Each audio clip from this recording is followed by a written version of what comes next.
something to look forward to. Always.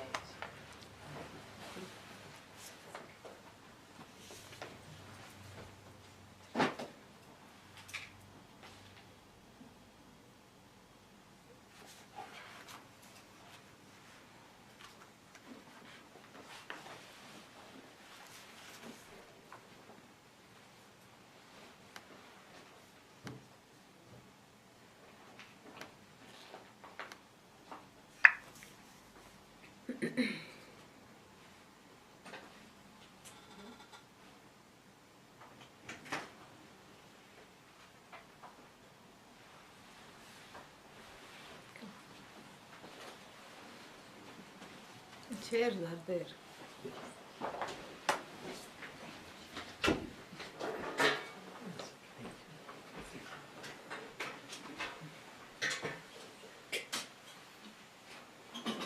You can come here, Sheila. Come here. You can all come little in front, yeah, please. By now you know I don't bite. Not very hard, maybe just no tea. You can come up, I can make room. Yeah, yeah. Not always. Thanks. Yeah. Everybody all settled in? Yeah.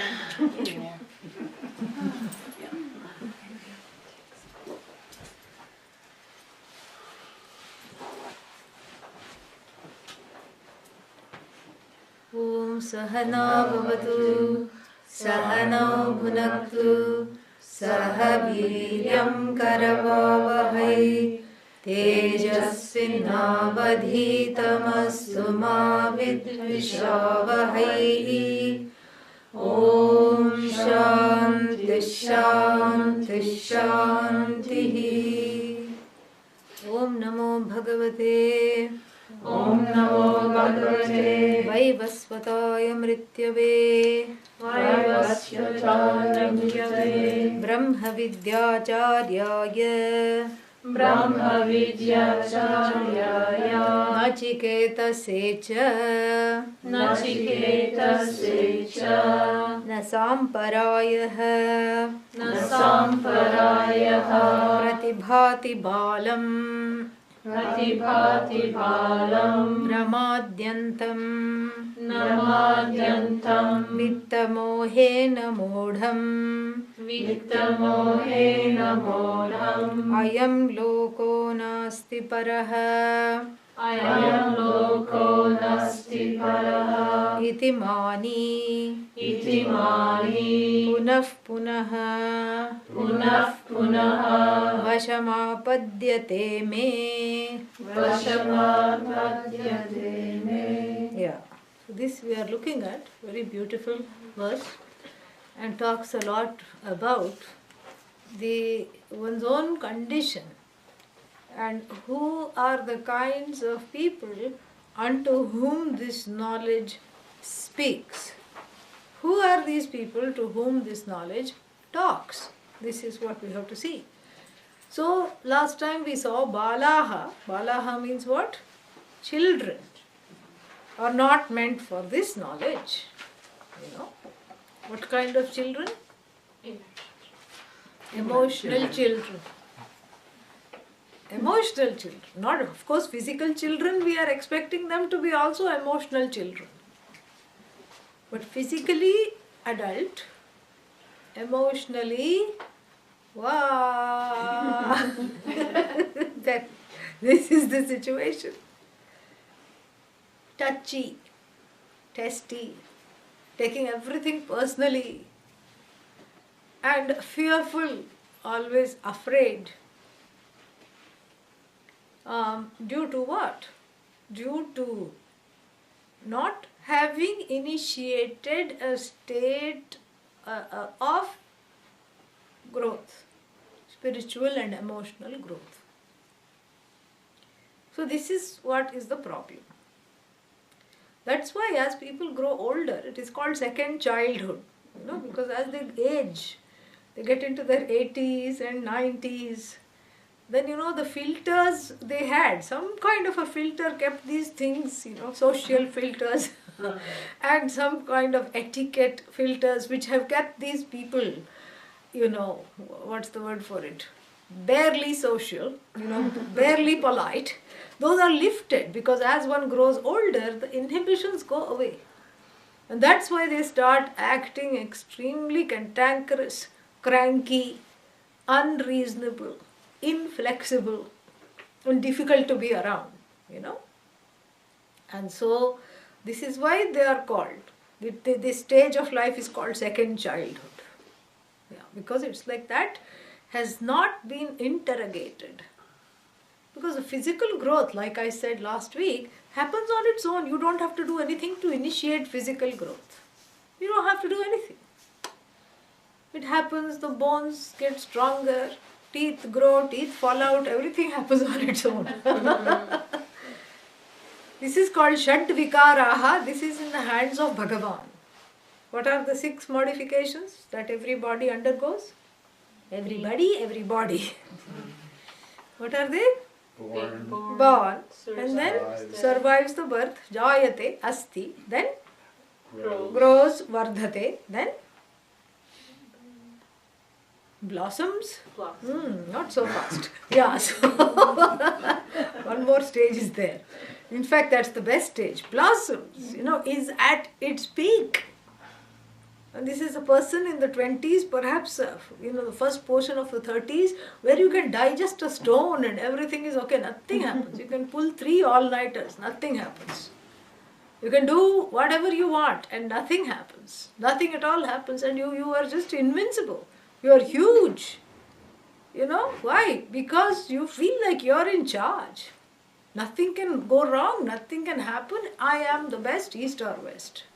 This is called viparinamate. Vipari, vi plus pari plus nam, to change, And changes. Changes how? Changes in accordance to the laws of nature, to the laws of karma. Changes.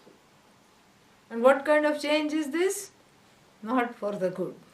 This change ushers in the 5th stage. What is the 5th stage? Starts to decline. Doesn't even sound good. What's the Sanskrit word? Vinashyati, last stage, 6th. Which are we? 5th one. Apakshiyate. Yeah, doesn't sound even good. In fact, any word starting with apa is bad news because the prefix apa means not good. Apavada, not good. Bad talk, insult is called apavada. Vada means talk, apa bad. Yeah. Apa shakunam, shakunam omen. Apa bad. Apa shakunam, bad omen. So apakshiyate, kshiyate declines, apakshiyate declines badly. Meaning nothing can stop it. And after that what? Ta-ta, bye-bye, at least for this life. Right? Mm-hmm. Yeah. And what is that called? What is the final wave called in Sanskrit? What is the 6th stage? See, Yamadarshanam. Very good. Excellent. So, Yamadarshanam, also called Vinashyati. Yeah, Vinashyati means out of the equation. Yeah. So what happens? Yamadarshanam over there, somewhere in some other parallel universe. Over here, Vinashyati gets destroyed. The body gets destroyed. The jiva is having one-on-one time with Yama. That is true. But the body in which the jiva was contained, as it were, gets destroyed. So the body-mind-sense complex goes through these 6, states. This you don't have to do anything to usher in these states. You don't have to do anything to go from one state to another. What do you have to do? Nothing. In fact, you have to fight. There are so many battle of the bulge, battle of the wrinkle. You have to fight against the stages. Yeah. So to keep, most of the day goes in putting creams. So this is this is the whole kind of a thing. Even as the fifth stage is trying to cream you, you are putting the creams to avoid these stages. But for this, no initiative is necessary. And this is the difference between the human beings and the animals. The animals also go through the 6 stages. You have a young puppy jumping all over the place. Then you have an old puppy who, we still call them puppies. But the old puppy doesn't even move. Before it used to come and make a big noise and greet you at the door. Then later on it was sitting in the basket and just doing like this with a tail once or twice. And then after that it becomes too feeble to do that, just one thump. This is what it is. Even the animals go through the 6 stages. The difference between the human and the animal is that there is another kind of growth for the human being which is lacking in animals. Another kind of growth is there in human beings which is lacking in the animal. The animal, if it goes through the 6 stages, it is happy, it is okay. Because the personality in the animal is very, basically developed. It's not well developed. Because there is not that extent of the free will enjoyed by the human being. The animal is more or less programmed. But in the human being, where the will is free enough to desire the absolute, will not absolutely rest until the absolute is gained as the truth of oneself. This is what is the thing.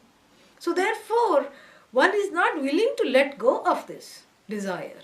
It may morph into something, it may go into a level of dormancy for some time, but one is never allowed to let go of this. In fact, if the human being is programmed, the human being is programmed for moksha, really. Because that is what one needs. Moksha means freedom. That absolute, which is the truth of myself, I have to know. So even if that is not, this is Shreyas, which we just saw a couple of classes ago. Remember? Mm-hmm. Yeah, good. So, this Shreyas, one may not be articulate enough to say, I want to drop everything and I want to pursue Shreyas. One may not be articulate enough, but that's why the second level of growth that one initiates is important. Because one may not know one wants Shreyas, but it may come out in ways like, why am I consuming so many needless things? Why do I keep on buying all these things? Why do I keep on going here and there? Why do I keep on avoiding all this? What is it that I really seek? How can I become a better person? So usually the desire for Shreyas, when it does not have a language, it is expressed as wanting to better myself. That's why one takes all these self-help classes and how to become more compassionate, how to win friends and influence the people. There are books on this, yeah. You are okay, I am okay, and these kinds of things. The self-help section of the bookstore, one keeps browsing in and wants to look at, because that self-help alone becomes an important thing, because we don't know, because we just know that there is some kind of a tumult to not be satisfied with these 6 stages that are presented to us. Because one understands that the 6 stages are for the body, mind, senses, but not for the indweller. That is the difference. So the indweller, which is, first we'll call it Jiva, actually it is Atma, the self, which is the whole, which is Ishvara. But it doesn't know that. So the indweller thinks I am separate from everything and I want to better myself. It's an inbuilt desire. Everybody wants to be kind, more compassionate, less angry, less kama, krodha, lobha, moha, mada, matsarya. What did I say? 6 enemies. Shad ripuhu. Yeah. Kama, unmanaged desire. And when the desires are unmanaged, what happens to them? Anger comes. That is why one gets angry, is because I don't feel like I got what I wanted. And then anger, and then there is greed, lobha. I want more Why? Because I'm insecure. That's all. Then moha, delusion, priorities are disturbed. Then mada, arrogance and pride based on again insecurity of what I have. Because I cannot be arrogant about what I don't have, right? So what I have is buttressed and shown to other people and dropped in conversations, like name dropping. You know, the other day I was in DC and I had coffee with Obama. Oh, but Obama was in Ohio. If you say, then you have to tell one more fib to say this. So like this, you have to, this is mada, pride. Matsarya, Matsarya means the the inability to be happy at somebody else's good fortune and progress. This is Matsarya. Yeah. If somebody else does well, what happens? I get upset and sad and angry. This is what it is. Why? Because again of one's own insecurity. So these 6 things which are there, which have an abiding presence in all jivas. So the jiva wants to bring these down. Unless if one is a social, we are not talking of psychopaths and sociopaths and all the paths. We are talking of garden variety jivas. So the garden variety jiva who suffers from abandonment, who suffers from all the core issues that we are talking about, who suffers from ignorance, is the one we are talking about. And even though the jiva may not know how to bridge this ignorance, what the jiva does know is what I want to better myself because I don't feel I'm perfect. I want to become better. So usually the quest for Shreyas first articulates itself in the desire to elevate myself emotionally, spiritually. And as a result of that, one takes all these courses, whether it's anger management course or how to do this and that course, whatever it is, how to become more compassionate course. And then there is one toasting course, You learn how to talk in public. This is for people who are, there is, right? You see? I'm not making this up. Yeah, there is one toasting course. Yeah. And you go and because you're very afraid. The person is petrified. If you put them in front of 4 people, they start sweating buckets. They're so nervous. So this toasting course tells you how to make jokes when you're there with toasting somebody's health, like in a wedding or a anniversary or a birthday or some graduation. So you learn how to talk off the cuff. You learn how to make jokes. You learn how to either not sweat or to hide the sweat. So you learn all these things, and you develop confidence. This is all part of this. What I'm trying to say is that it is self-initiated. So whatever one is afraid of, one tries to go contradictory to that. So the fellow afraid of heights, first thing he will sign up for is rock climbing.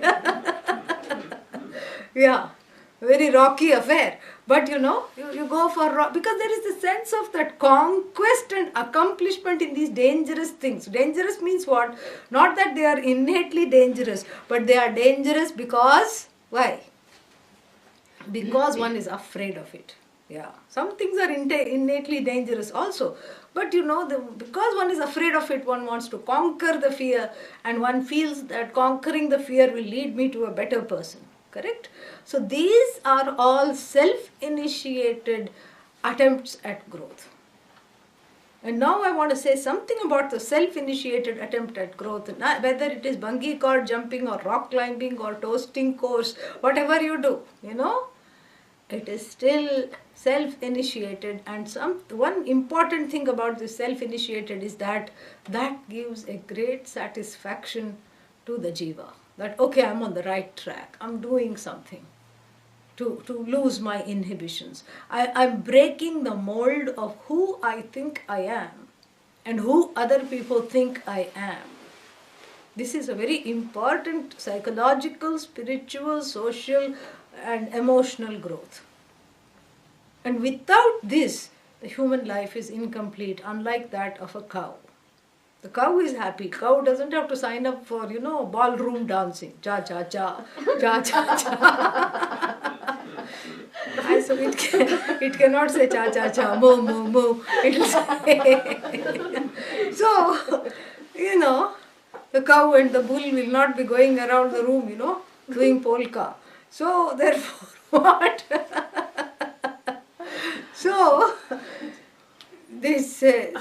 Therefore, why? Because the cow doesn't suffer from discontentment in that particular body, mind, sense complex. The human body, mind, sense complex is wired to acknowledge and discover that the inner discontent. That is what I'm trying to tell you. That's why there are all these activities. Conquest kind of activities. And so therefore what? So therefore the second kind of growth which has to be initiated, has to be carefully initiated. Because again, in the quest to become better, what is this better, The best rock climber in the universe? What will happen if you become the best rock climber in the universe? Nothing, Some sense of accomplishment comes. After that what? Then you have to climb something else. That Tenzing wrote after climbing Everest that he had this unexplained sense of great elation and great dejection at the same time that he could not understand. Why great elation? Because he has conquered this which nobody could. Great dejection because what next? There's nothing else. There's no other peak higher than this. What am I going to do now? Because now it is all downhill, apakshiyate literally here. So therefore one has to be very careful because the desire is very much there to improve oneself, but one has to be careful what activities one chooses and where the growth is, directed. Best to direct it towards the psychological, spiritual, emotional growth. To become better, more, character-wise, personality-wise. So that the raw and the sharp edges of the personality are rubbed down, toned down and smoothed. This is where the growth has to lie. And that is what makes a person a complete person, is to get to that place of being someone that is not, easily shaken. And the second kind of growth has to be self-initiated. And that is what stops the person from being a bala. This growth if this growth had a name, I would call it the growth to be more compassionate, really. Because that's what everybody wants. And that is the goal of the human being, is to become more accommodative, become more compassionate. Now the million-dollar question is how to become more compassionate. How? By engaging in acts of compassion. And here in the West we have this very, very interesting maxim, which is bandied about a lot. Oh, you can't give what you don't have. And logically it may make sense. If you don't have money, can you give money? Other people's money you can give away, but your own money you cannot give. And your own time, if you don't have time, how can you give time? You can't give time. Your own, compassion, kindness. If you don't have kindness, how can you give away kindness? So why don't you have kindness? Because nobody was kind to me. Nasam parayah pratibhati balam, we have to say to them. That's all we have to say. Nothing else we can say. Nobody was kind to me. You cannot give love if you haven't been loved. And it's almost like a justification for non-growth, psychologically speaking. This is unacceptable. Because the thing is that, you don't have love, that's why you cannot give love. What kind of a logic is this? What does the Veda say about human nature? You are love. You are compassion. It has to be discovered. And it can only be discovered by acting compassionately, by acting with kindness. It's almost like that kindness and compassion is under a rubble, like the groundwater, Yeah. First you need a diviner. There are these amazing people, They just go with a rod and then it just starts going like this, where there are oil diviners, water diviners, diamond diviners. Amazing. Yeah. You go walk with the rod, nothing will happen. Yeah.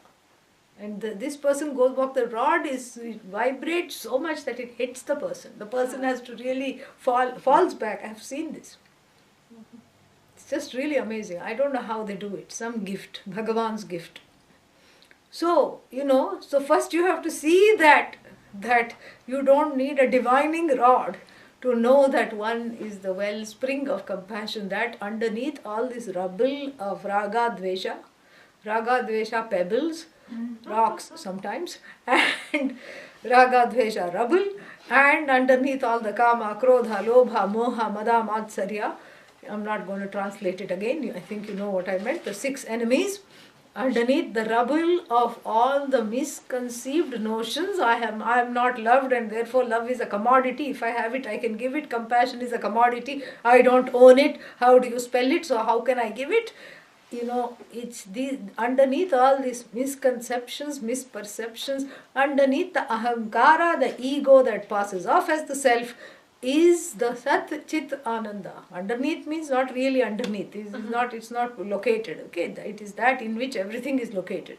So this is just for the time being. I'm using the word underneath. Layered in this nuanced understanding is the fact that one is compassion, one is kindness, one is timeless. One is stress-free. One is free of anger, desire, kama, krodha, lobha, moha, mada, matsarya. One is all naturally free. That is the nature of the self revealed by the Vedas.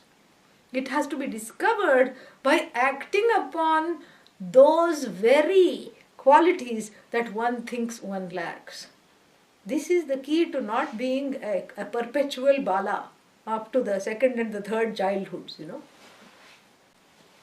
There was one, I don't know how she was related, but there was one great aunt or great aunt or something when I was small. Everybody she was bedridden for many years. And everybody used to be afraid to visit her because nothing worked. Hearing was little difficult, everything. The only sense organ that was very strong were the taste buds. And the mind was still strong. So, and she was on a very strict diet, naturally bedridden, on all kinds of tubes, and she had to be every day having this saline solution because she used to get dehydrated, 104 years old or something like that. Or maybe because in those days nobody remembered when they were born. They didn't have birth certificates and all these things. They were just born, period. That's all it was. And so everybody used to be very afraid to visit her because as soon as you came in, she didn't see very well, some, macular degeneration. So she would feel you. She could see you a little bit. So she would feel you. She would catch hold of your hand in a wise grip and say, "Hey, did you bring the jalebis that I asked for?" Jalebis are just a big no-no. Anybody who knows jalebis, they are first fried, then put in sugar syrup. Okay? Yeah. Just white flour. Does not belong to any food group. And reeking in oil and reeking in, sugar. Yeah, and then she was like, "Hey, did you bring my jalebis? I asked for it." And she had a very good memory. The mind was sharp. And she would not let you go and then you would say, "If you let go of my hand, then only," no, I would hear the elders talking like this. "If you let go of my hand, then only I'll go to bring the jalebis," no? That's what you said last time. And it's 3 months since you came back. So she remembered. She would remember. So this is what happens if one is not, if one doesn't initiate this self-growth, this is what happens. Chup, one will be wanting jalebis. You know what to do because nothing else is working. Yeah. So therefore, this whole scarcity mentality into which we have put, things that are boundless, like compassion, love, all these things that we have put in the scarcity, into the scarcity box, have to be freed. The truth of the self is discovered by actually acting upon it. Yeah, the teaching will of course continue, but in addition one has to initiate a process of self-growth by acting in accordance to the teaching. So compassion means what? I have to engage in acts of compassion. Oh, but what if the other person doesn't engage? Yeah, this is a closed position, yeah. What if the other person doesn't engage? Let them not engage, you engage. No, I don't want to be the only one. This is a logic or what? No, I can be kind once a year. That's enough. We put a quota on kindness. Yeah, annual kindness day. For everything in America there is one day. Father Day, Mother Day, Teacher Day, kindness day. This is the situation. This is the problem. This is just, buying into the wrong information. Misinformation, buying into the misinformation which takes one away from the truth of oneself. You are compassionate. Oh, how do you know? Try it. You will also know. You are kind. Oh, but I don't feel like it. It's all a matter of priorities and choice, whether one is going to let the inner Duryodhana out or keep that fellow nicely tethered. Yeah, Duryodhana means the one who is the negative embodiment of Kama, Krodha, everything that we have talked about. That fellow has to be tied up. And if you don't give that inner child too much air time, then it will naturally resolve into the adult. And this is how that integration takes place. You have to give it time, personally speaking, but publicly you have to tell it, I'm the one who is doing the talking on both our behalves. You just keep quiet now. Later on I'll deal with you. I'll spend a lot of time with you later on. This is what you would tell your own child. Right now we are in public. This is not allowed. This is a different kind of behavior. Once we go home, I'll play with you. This is not appropriate behavior for this period in this particular way. We have to tell the child that. And we have to tell the inner child also that. And then one finds that the more accommodative one is, the more free one is. The more you can accommodate. And the more you let go, the more you can let go. Here is again another misinformation which I want to address. This is a very important misinformation. What is that misinformation? People will then take advantage of me. If I'm too kind, too accommodative, and if I'm, open to all this, what will happen? Everybody will start circling me like vultures and want to just, take off everything that I have. This is the fear. This is again a fear. This is not the reality. We are not saying don't have healthy boundaries. We are just saying don't have unhealthy boundaries. And where is the line? You have to see where the line is. So one has to grow into a person who is bigger than one's own problems. This is Vedanta. In day-to-day life, in real life, in everyday life. This is Vedanta. You grow into a person whose problems become tiny, tiny, small babies. Then the fearlessness naturally comes because one is not afraid of a baby. You become bigger than your problems. But in living in this box of scarcity, trying to box the compassion, box the kindness, box everything, what happens is that one believes in all these misinformation fed by social media and other, beliefs, new age beliefs. As a result, one doesn't even try to grow. If one doesn't try to grow, one is constantly defending like a ninja, all the time on the defense, all the time feeling victimized. Because the feeling that I wasn't loved, therefore I had a bad past, I didn't have love, therefore I cannot love, is a misinformation. It's a victim status. I cannot love until I am loved. So we'll have to appoint some people to love this person. How is this possible? Because one is love and one has to see that love is not an act. Otherwise you can say, please love me at 4 o'clock tomorrow. This is not possible. Love is not an act. It is a very being, the truth of oneself. And so, samparayah na pratibhati balam. So until this second kind of growth take place, samparayah means this truth, or any kind of philosophical question of what happens after death, etc. Na pratibhati does not shine for this inner child or emotionally immature human being. Pramadyantam means the person is always backtracking. Pramada means mistakes. Yeah.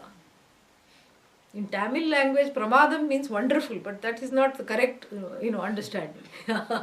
in Sanskritam, pramada means neglect. So the one that has neglected this self-growth, this knowledge one is not qualified for this knowledge.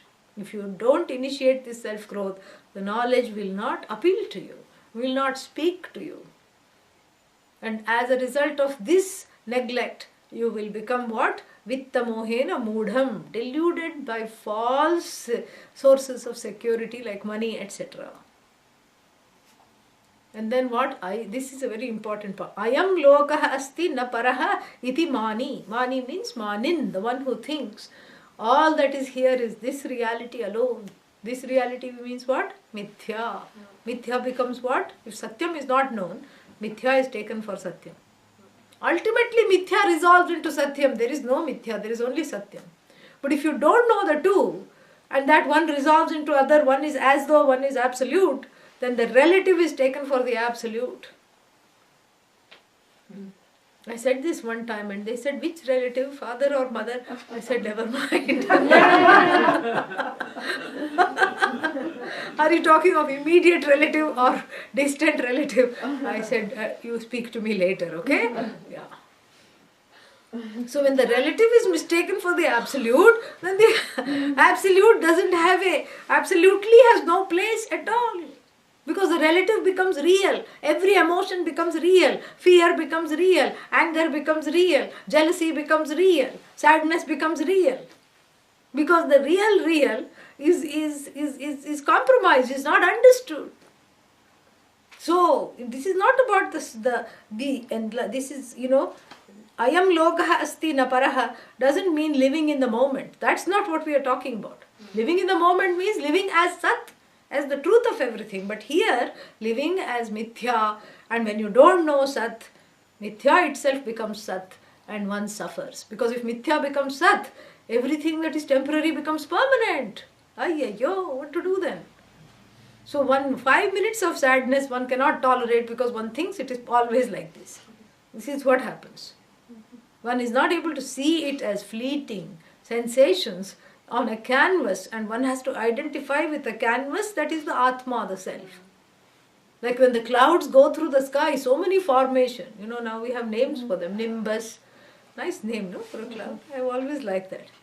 Cumulus, cumulonimbus, all these different clouds formations which predict the weather.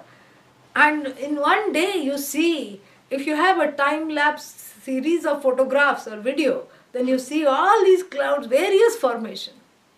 But then one of them stayed for 2 hours, one of them stayed for 1 hour, one of them stayed only for half an hour. You can't take that to be real. What is real is the sky, the clouds come and go. And then when you look at the truth of sky, what is real is not the sky, it is space. This blue sky is also mithya. Then what is real is not even space, what is real is Atma. Tasmadva etasmad atmana akashas sambhutah. From this Atma alone, space was created. This is Taittiriya Upanishad, which had a sudden and unceremonious end. So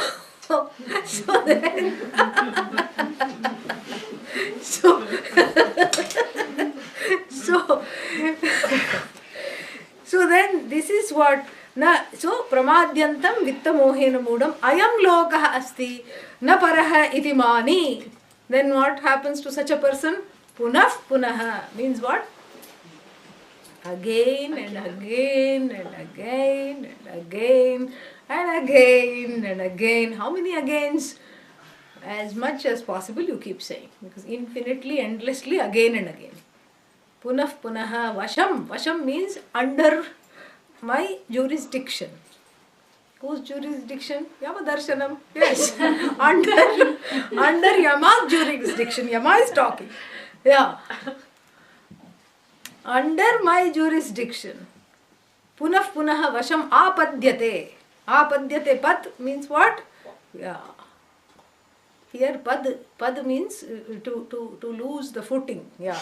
So repeatedly the person loses, having lost the footing from the absolute, dies many relative deaths. Yeah, don't say which relative, okay? Yeah. So, dies many relative deaths, meaning Yama is giving a new spin to samsara. Usually we say samsara is birth to birth, correct? Yeah. But Yama, being the presiding deity of death, has of course a morbid sense of humor. And Yama says what? From death to death, the person shall go, the one who refuses to grow from being the inner child. Yeah, this is the thing. So from birth to birth meaning the whole weight of samsara is not properly understood. Birth is good. You know, pedas means, what are pedas?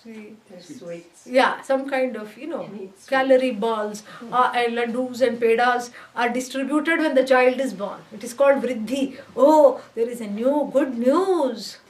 Nobody says, when somebody is expecting, nobody says, oh no, another being is coming into samsara. Oh, that's terrible. God only knows what it will be. It's karma and it is coming through you. Oh no. Nobody says that. Everybody says yippee in every culture. Congratulations. And the baby is so cute, so harmless, and it loves unconditionally. It trusts unconditionally. So the parents always rejoice the child. In the society, the birth of the child is rejoiced. Perhaps because it gives a good few years of distractions for the parents to not focus on themselves, You can look at the child and just delight in the child. It gives many moments of joy until it hits teenage. It gives a lot of joy. So therefore, that's why here, to bring the gravity of the situation, how grave the situation is literally and figuratively, it doesn't say birth to birth. Because this is really no words minced. So basically, we are not talking of birth to birth, we are talking of death to death. And then the whole, gravity of the samsara is brought to us immediately, because one death also one cannot conceive of, one doesn't want to think, one wants to keep it at bay. One doesn't know when it will come, one doesn't know how it will come. What one knows is it's not going to ask your permission and say, oh, okay, 5 more years, okay, I'll come back later. That's not going to happen. And one doesn't know how difficult it is to leave the body, one doesn't know. Supposing there is a car accident or something, it is very quick, it's over. One doesn't know whether it will be like that, or heart attack, suddenly one can go, or what, a long, lingering, painful situation. One doesn't know. This is what is fraught with fear, that uncertainty. So when Yama says from death to death you will go, if you don't mind your inner spiritual growth and be qualified for this knowledge, one sits up suddenly. And why this is said in such a drastic manner is told in the next verse. Shravanayapi bahubhihi yo na labhyah. Am I chanting the correct one? Yes? Is that the correct one? Oh, okay, good, because I sometimes skip 1 or 2 things, so I just wanted to make Shravanayapi bahubhihi yo na labhyah Shrinvantopi bahavo yam na vidyuhu Ascharyo bhakta kushalosya labdha कुशलोऽस्य लब्धा आश्चर्यो ज्ञाता आश्चर्यो ज्ञाता कुशलानुशिष्टः.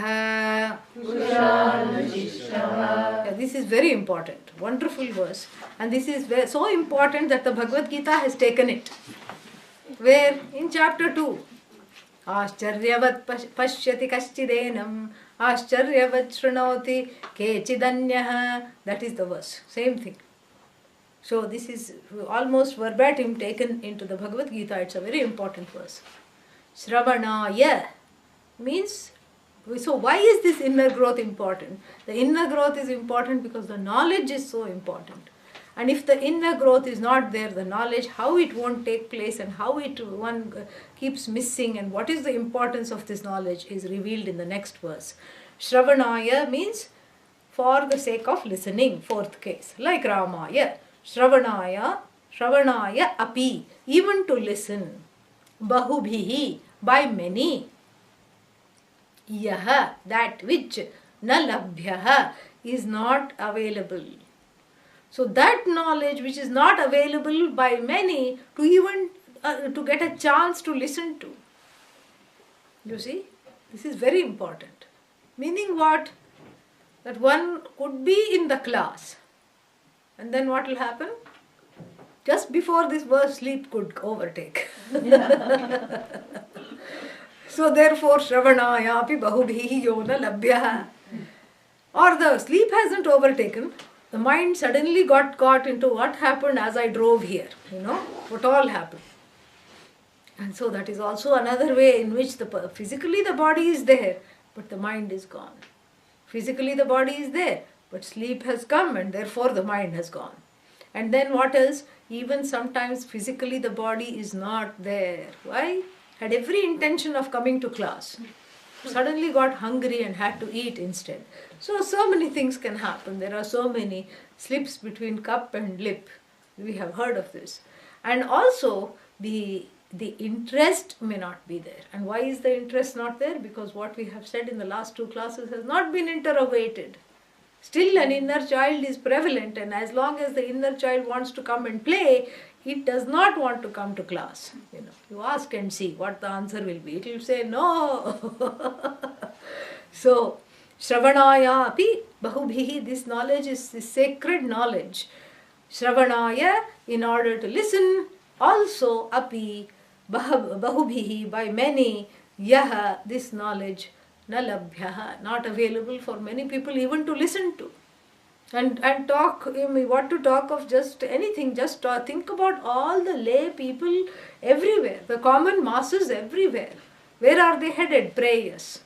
How many are, if there are two pathways, Shreyas and Prayas, most of the, most of the people are on the Prayas path because they don't know better.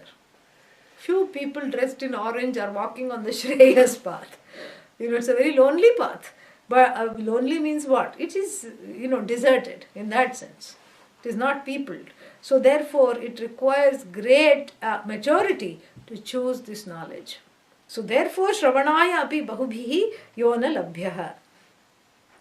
Further, okay, even though, sometimes people go on this thing, on this experiment. What will happen if the whole world is enlightened? They want to find out. And so therefore we get live stream and so many things into the picture. We say, okay, we'll broadcast it for the maximum number of people. And let's see what happens. Still we will find that even in a thing like live stream, which is so popular, which got such a huge reach, what do we see? We will see that even there people will choose other channels than this channel. Yeah, because the possibility is there, choices are there.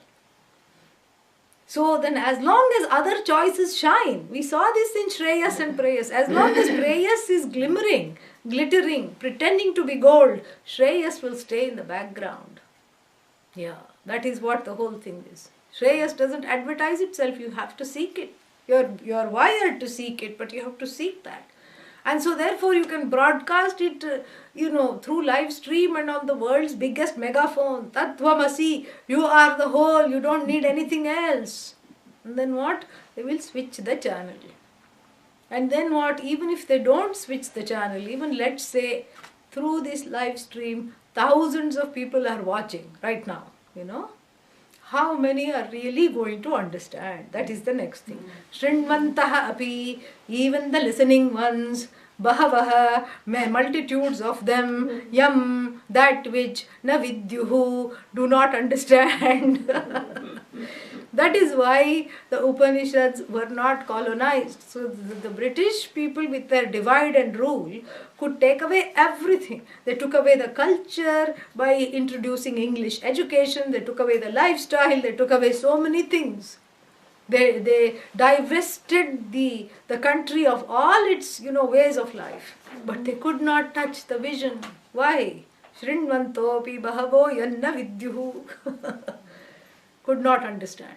First of all, they tried reading. They even tried translating, Max Muller, etc. That is whole, this is whole. If you take out the whole away from the whole, what remains is the whole.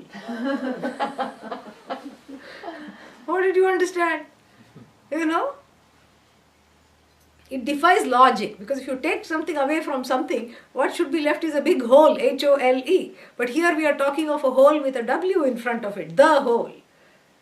Really. So this requires a lot of maturity. This is a karna parampara, an ear-to-mouth tradition from the ear of the teacher to the mouth of the student. It's the world's best kept secret. Nowadays... Mouth of To the the teacher. ear. Mouth of the teacher to the ear of the Yeah, but before the teacher was a student. Oh. That's why it is the endless thing. Now there is some new thing, this new phenomenon called the secret. What is the secret? The best kept secret is you alone. That you don't know yourself, that you don't know your own glory, that is the best kept secret. In the Native American, I think the Lakota Indian, there is one story that when their Bhagavan, whatever their name for Bhagavan is, the great spirit creator, created this whole universe. What is that story? He called an assembly of all the animals and he said, I'm going to make a special, creature who will be just like me and who will have the ability to pursue this knowledge of being exactly like me.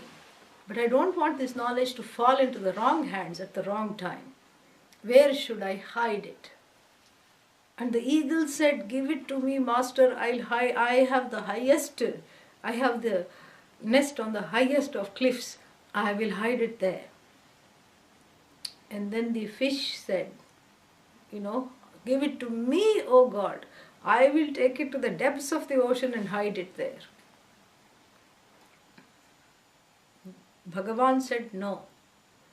They will search for it. First thing they will do is climb every peak and, take this knowledge away. In fact, even you will be an endangered species. Bhagavan told the eagle, Bhagavan told the fish that I see that they are going to have these things called submarines which are going to scrape the floor of the ocean. So no. And then the little fox, which had been quiet all this time, said, hide it inside themselves. And Bhagavan said, this is a very good idea. Yeah. And petted the tail of the fox in happiness. And that's why the fox, they say, has a very bushy tail, because it was petted by Bhagavan, by the Creator. So you see, this is there in every tradition, in every indigenous tradition. Perhaps this knowledge was there. It's not there anymore because the teaching tradition may have gotten lost. But this is just something so innate. This is not about being a Hindu or being a Christian or being anything. This is something, it's an innate quest which transcends religion and religiosity. It is about the knowledge of oneself. Really, that's what it is. For that, one has to have an infrastructure. Otherwise, one misses it. For the sake of the infrastructure, the way of life. That's all it is, really. Oh, but can the infrastructure not be had in any other way? Of course it can be had. This is just one way of life. There are other ways of life also, which may be conducive to gaining this. The main thing is to get the infrastructure. The infrastructure being based on karma, there are many options available. The knowledge is based on knowing, so there is really no option in knowing. The knowledge is one way only because it is dependent upon the object. That's all it is. So if I say, please look at this wonderful mango. What happened to your Shraddha? Look at this mango. Very fragrant mango.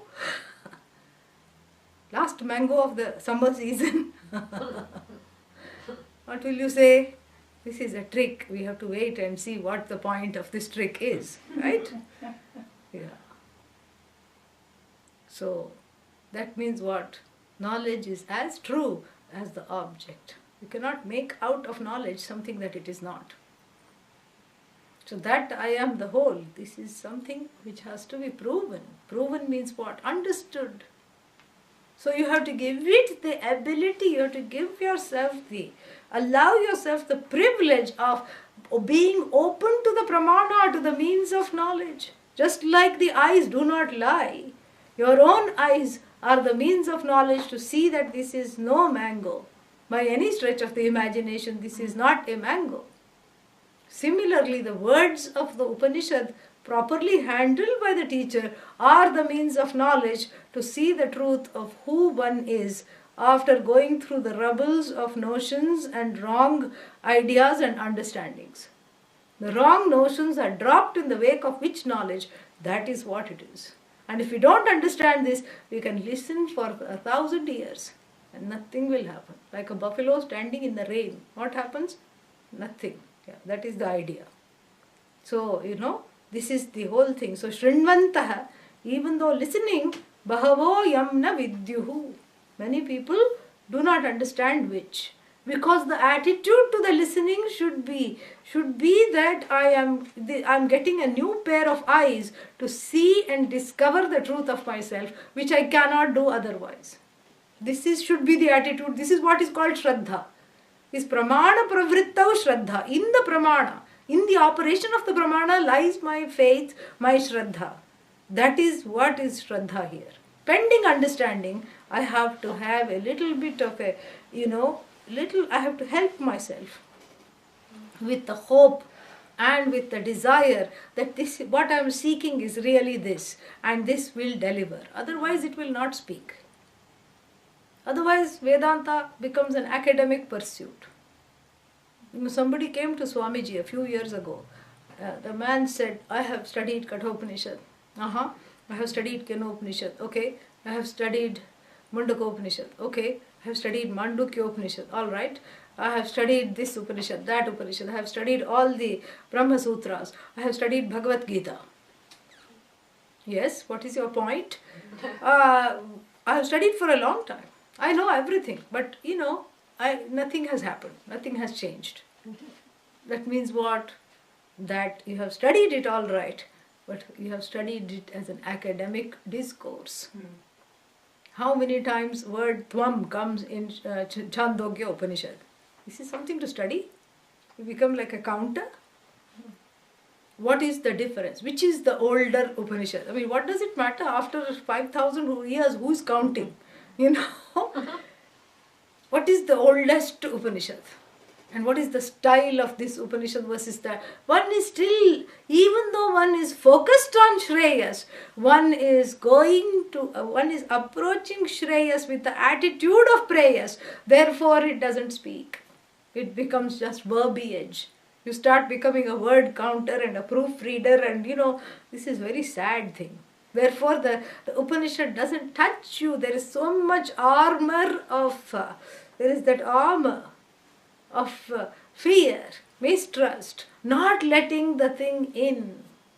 Oh my God, what will happen? What will happen? Come on, This is the whole idea. Otherwise, what won't happen is much more of you have much more to lose if the Upanishad doesn't speak, as opposed to if it speaks to you and transforms your notion of who you are.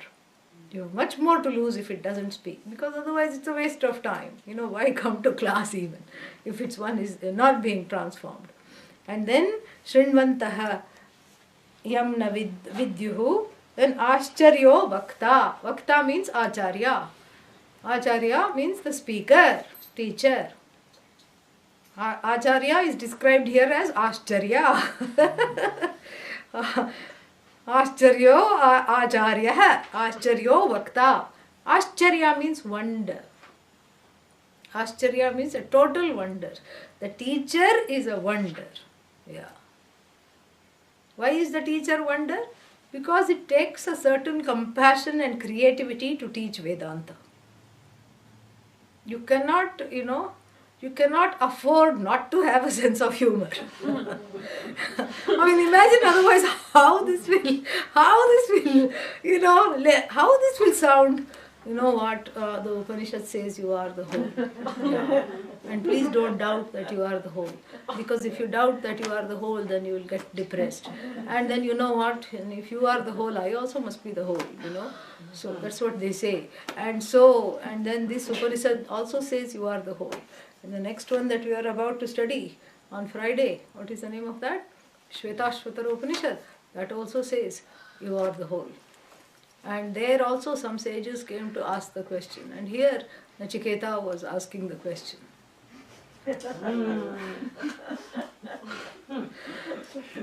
So the sense of humor is not just in making jokes. That's not the sense of humor I'm talking about at all.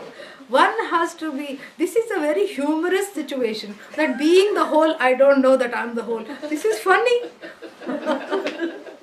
This is the best kept secret from me alone. This is the most funny thing. Correct? And then what else is humorous is that there is no problem.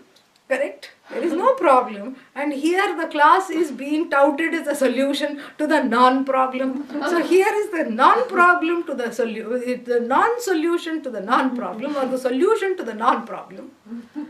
And then the teacher has to take the problem seriously. Oh, I'm suffering in the fires of samsara. Help! I'm being cooked and fried. I'm becoming human chip. Yeah, not microchip, as in potato chip. So I'm being fried in the fires of samsara, like even peanuts, roasted peanuts.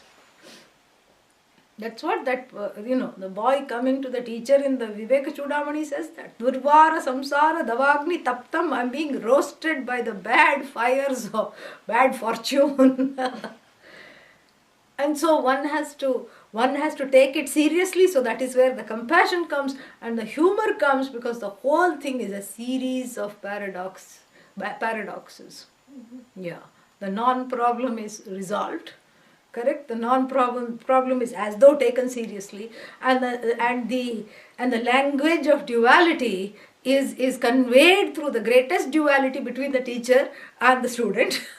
First we establish the duality. There are codes of conduct, there are codes of how to behave and not to behave, because the duality is seen to be real until the knowledge takes place.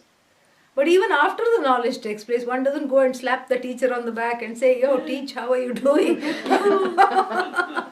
How's your day going? One doesn't do that, because one is still in this body-mind-sense complex in a certain way. The protocol is maintained. But while, surrendering to the teacher, or in the acts of surrender to the teacher, one knows that one is the same as the teacher. So it's a very interesting series of paradoxes, which call for a lot of light-heartedness. We cannot take this seriously, because samsara is not a serious issue. Yeah. Removal of samsara, removal of something that is not there. How seriously can you take it? Because this is another paradox. If samsara is real, that which is real means it is non-negatable, correct? So if samsara is real, it cannot be removed. If samsara is not real, then what is there to remove? Therefore, this has to be ascharyo bhakta. The teacher is always a great wonder. Yeah, because and there is more to talk about this. I'm sad we have to wait till next Wednesday, but we will manage. Yeah, so we'll stop here for now. Om Purnamadah Purnamidam Purnat Purnamudachyate Purnasya Purnamadaya Purnamevavashishyate. Om Shanti Shanti Shanti. Harihi Om Shri Gurubhyo Namaha. Harihi Om. Questions, please.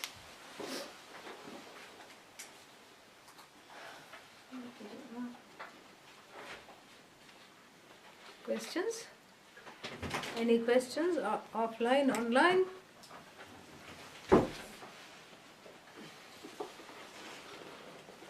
That was fun, no? Yes.